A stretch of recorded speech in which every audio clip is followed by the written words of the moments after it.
नमस्कार दोस्तों, जय जोहार। मैं कौशल तिवारी और बिहिनिया संझा में आपका स्वागत है। विष्णु देसाई सरकार के शिक्षा मंत्री, नए नवेले शिक्षा मंत्री गजेंद्र यादव ने कहा है कि छत्तीसगढ़ में गुजरात मॉडल लागू करेंगे शिक्षा के क्षेत्र में।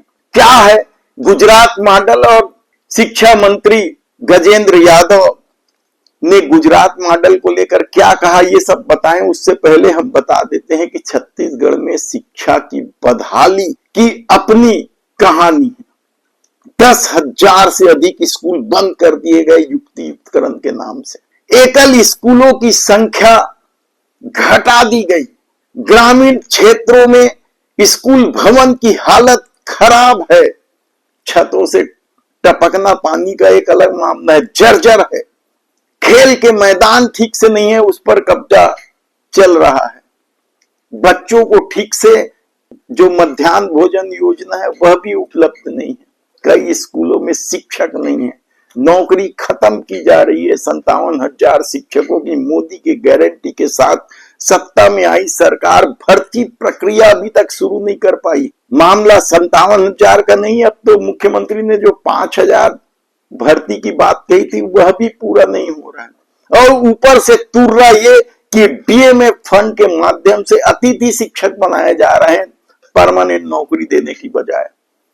तब ऐसे में गजेंद्र यादव ने जो कहा है दौरा करके, गुजरात का दौरा, क्या ये सिर्फ चापलूसी करना है मोदी का ताकि उनका मंत्री पद बना रहे? क्योंकि ये सवाल इसलिए उठ रहा है कि किसी भी परिस्थिति में, किसी भी आंकड़े में गुजरात शिक्षा के मामले में छत्तीसगढ़ से बेहतर है ही नहीं, बल्कि छत्तीसगढ़ से बुरी स्थिति है गुजरात मॉडल का शिक्षा के मामले में।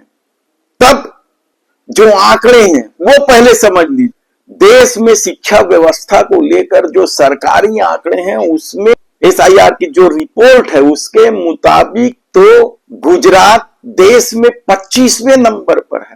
केरल पहले नंबर पर है।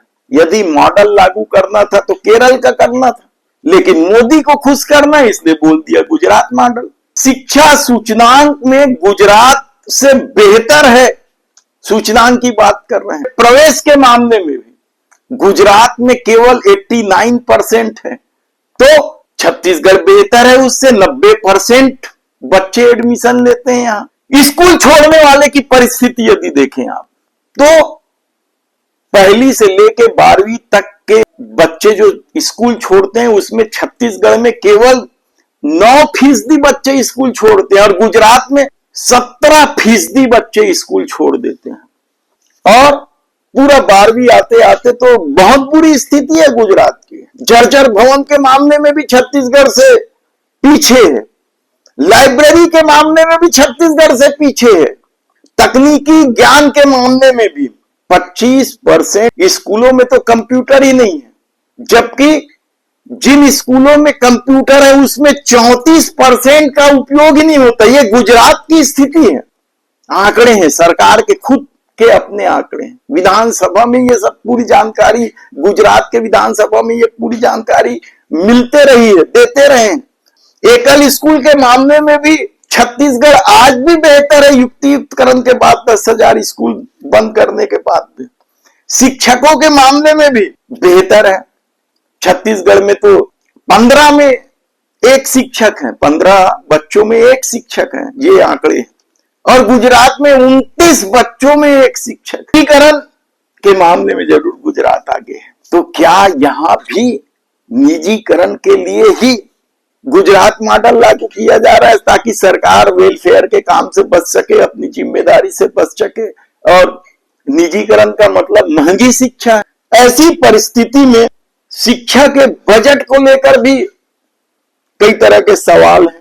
तब शिक्षा व्यवस्था छत्तीसगढ़ से भी बदतर होने के बाद भी गुजरात मॉडल, यदि लोग कह रहे हैं कि गजेंद्र यादव सिर्फ चापलूसी करने के लिए, अपनी कुर्सी बचाने के लिए गुजरात मॉडल का दावा कर रहे हैं, यदि दूसरे क्षेत्र में भी बात करें तो गुजरात मॉडल किस तरीके से फेल हुआ है किसी से छिपा नहीं।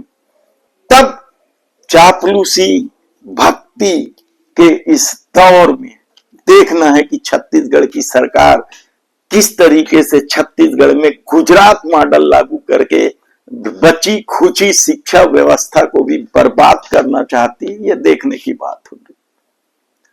धन्यवाद।